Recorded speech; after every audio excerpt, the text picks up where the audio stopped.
You're watching Video Hits. Fuzzy here with Paul and Carlos from Interpol. Very exciting, guys. Thanks for being on the show.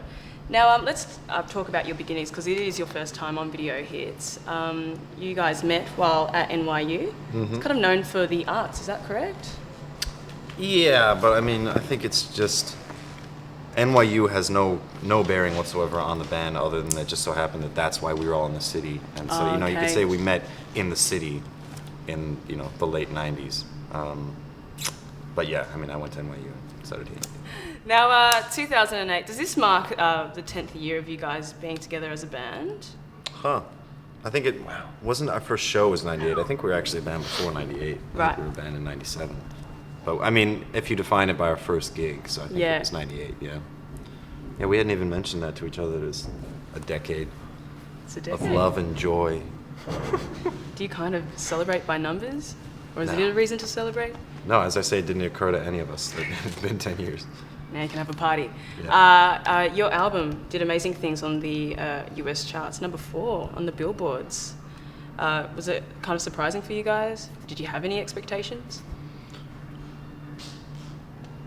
I try not to have expectations in that vein.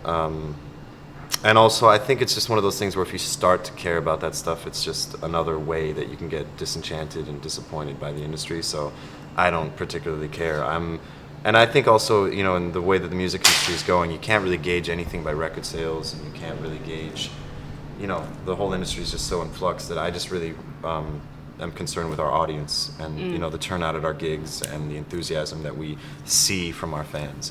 And that has been, really nicely, consistently rising all around the world for us. So, on that side of things, I'm very happy. Cool. Well, we're going to be talking about your most recent record, Our Love to Admire, a little bit later on in the show. But right now, I'm going to take a look at one of your music videos, Evil. Kind of an interesting video. How come you guys aren't usually in your music videos? Because I'm terrible on camera. That's typically why, for me. There are very, very robust, pragmatic reasons for this. Yeah, and all individual. He has his, and I have mine. And Okay. Sam has his, and Daniel has his, and so forth. So whose idea was it to have the puppet amongst the emergency scene?